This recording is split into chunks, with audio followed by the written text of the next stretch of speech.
Yo, how's it going on, everybody? Welcome back to the channel. Now in this video I want to talk about the bantamweight division. The bantamweight division, in my opinion, is going to be a very active and a very entertaining weight class in the coming future. There is a lot of prospects, and obviously the champion has a lot of hype behind them as well. After that, we're going to be talking about Dana White and Conor McGregor. Apparently they sat down and they talked about UFC 300, so we're going to be covering that topic later. And then we're going to be talking about Nina and how she freaking trolled all her fans into thinking that there was some huge news coming with the UFC, but really it was just a slap event, and we're going to cover that topic really quickly as well. So before we get into that, I just want to tell you guys to please like this video, subscribe, and yeah, let's go ahead and get into the video. All right, so yesterday Deiveson Figueiredo pretty much just came out and said that he's pretty much interested into fighting Sean O'Malley. He said, I think he has something to worry about. I'm the original. If he's the virus, I'm the antivirus. Of course, you know, Deiveson Figueiredo being the champion in the previous weight class and the flyweight division, of course he's going to want to challenge the title holder for the bantamweight division. And for that reason alone, I feel like the bantamweight division next year, 2024, is going to be one of the most talked about, one of the most hyped up weight divisions of next year, because the rankings are just absolutely stacked. We have Umar Nurmagomedov, of course we have other fighters, Deiveson Figueiredo, Marlon Vera's fighting for the title next. We got Peter Yan, right, who is a high-level striker. I think that he still has enough, you know, to compete for the title again. We got Corey Sandhagen, a super technical fighter. We have Henry Cejudo, Merab Dvalishvili, and we have Aljamain Sterling for some reason. Even though he's not a bantamweight, he's moving up to featherweight. But anyways, I just feel like, yeah, next year's is going to be absolutely freaking insane for the bantamweight division. But what's next for Sean O'Malley? What's next for Sean O'Malley if he does get past Marlon Vera? And I think that that's going to be a very highly competitive fight. If he does get past Marlon Vera, what's next for him? Personally, I feel like Corey Sandhagen is next in line to fight for the title. But look, I'm just being honest. I don't think that Deiveson Figueiredo is too far away from the conversation that he's next up in line to fight for the title. I mean, he had a successful performance against Rob Font. If he has another successful fight against another ranked opponent, I think he's just one fight away from fighting for the title, if I'm being completely honest. And Deiveson Figueiredo could have a good performance against someone like Peter Yan. He could have a good performance against someone else that's highly ranked in the division, and I really do feel like he could be a fight or two away from fighting for the title, and maybe potentially challenging Sean O'Malley if he does get through Marlon Chito Vera. One thing that's important to obviously mention is that none of these are easy fights. None of these are easy fights for Sean O'Malley. Merab Dvalishvili is probably the hardest fight coming up for Sean O'Malley if he gets past Marlon Vera. Again, someone like Henry Cejudo, who is very, very good, technical, highly competitive wrestler as well. Corey Sandhagen, super technically smart fighter. Again, if he fights Peter Yan, that fight was super freaking close. And of course, you know, the champion, the ex-champion from the weight division below him, Deiveson Figueiredo.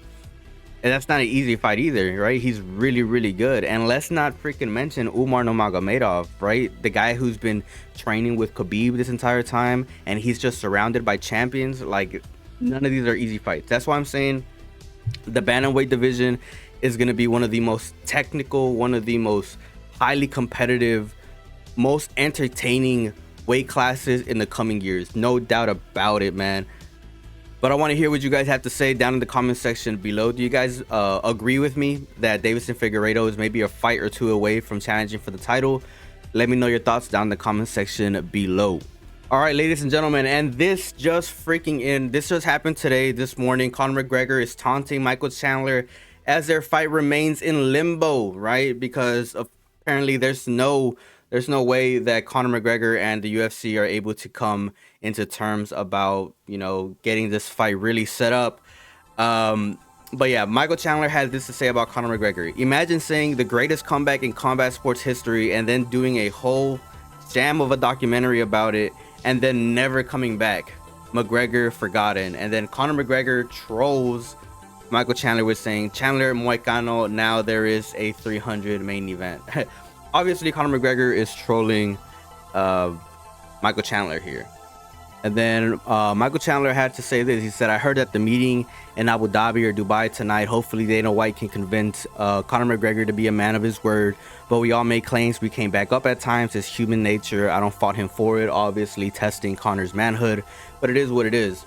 So right now, I feel like there's a lot of hype behind Conor McGregor because he's just been releasing all this sparring footage and all this sparring film. And a lot of people are just so convinced that Conor McGregor is going to come back in tip-top shape and, you know, absolutely obliterate whoever he faces at UFC 300. And I'm here to tell you guys that that's probably not the case. Expect to see Conor McGregor, a rusty form of Conor McGregor, because as we've been saying this on this channel all freaking year. Conor McGregor has obviously been on freaking gear. He's obviously been stacking, and I don't think that you could just come into the sport being in the limelight again with having inconsistencies in appearances. You know, obviously you're gonna have some ring rust, right? Because it is what it is. It is what it is. You know, I think I'm a big believer in ring rust. You know, some fighters take a long layoff and then they just come back and they don't fight and they don't perform the same way that they used to compared to when they were in their prime and they were just fighting consistently. So with that being said, right?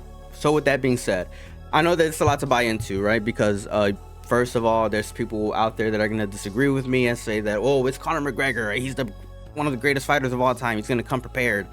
I doubt that. But with that being said, right, should Conor McGregor come back and face someone who is a tough fight like Michael Chandler, or should he have a little bit of a warm-up fight? Should he have a little bit of a warm-up fight against someone like Nate Diaz, right? Which would be a super highly entertaining fight. It would make UFC 300 really memorable to give us Conor McGregor versus Nate Diaz. And obviously, I believe that it would be, you know, giving Conor McGregor kind of that warm-up before he starts taking on some really tough matchups. Because the way that I see it, I feel like Michael Chandler has everything to gain.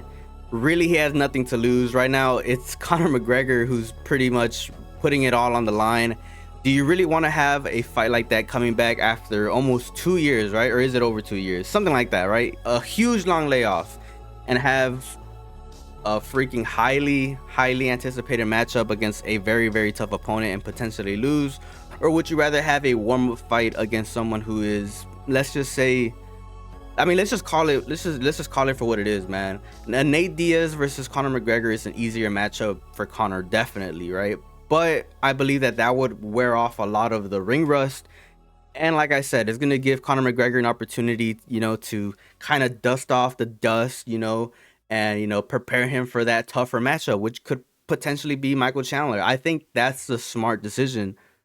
But, you know, just think about this real quick. What would be Conor's motivation? Is it the money? I don't think so. I think if Conor McGregor comes back to the UFC, he's going to be the richest dude there, no doubt about it. So it has to be the glory. It has to be the wins. It has to be for the fact that, you know, legacy. That's what it is.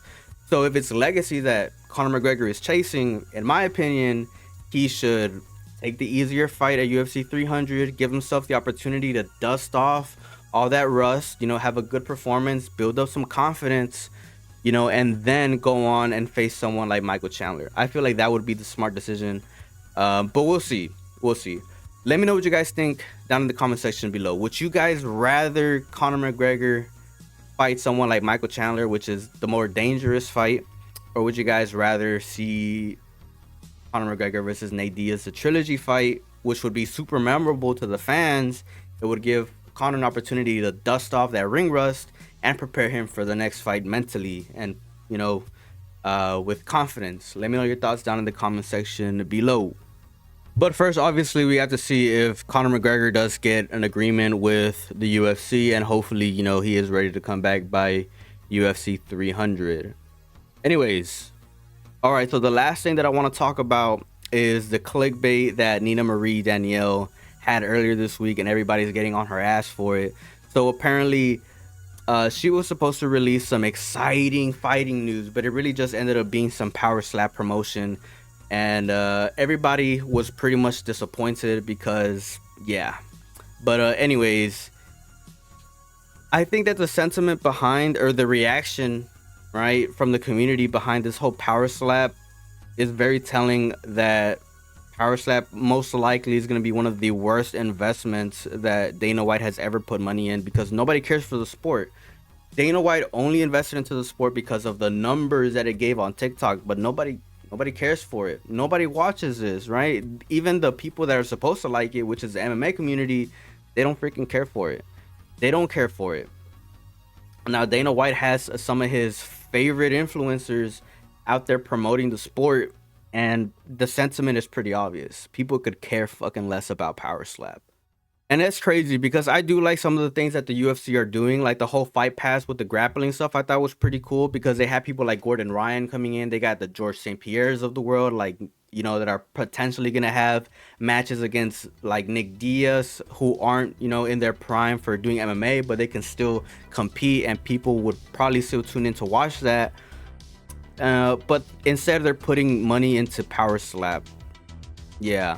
But I feel like the priorities are a little bit backwards in terms of that, because, you know, UFC being the UFC, is kind of crazy that they don't invest in events like Muay Thai, kickboxing, boxing, but they rather do power slap.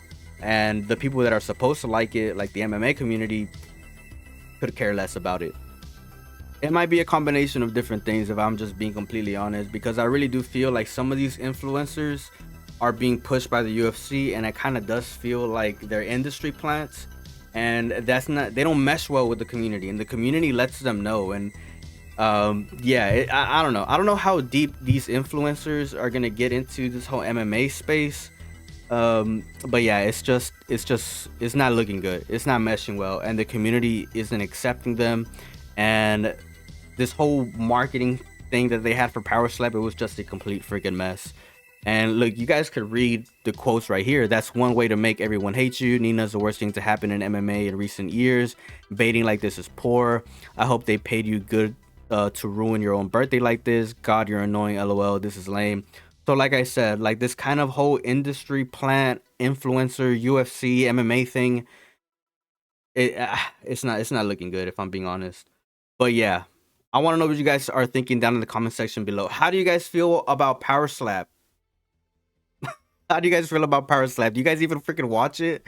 Can you name one person? Can you guys name one freaking person? One athlete that's in Power Slap? Because I can't fucking tell you guys. What else? How do you guys feel about these industry plants, influencers in the UFC, MMA space? We've never seen them before. We've never seen a phenomenon like this before, up until this freaking year. These industry plants in the MMA, should it continue? Will it continue? I don't know. We'll see from here. But let me know your thoughts down in the comment section below about this entire freaking situation. Let me know your thoughts down in the comment section below. Make sure you guys have a great day.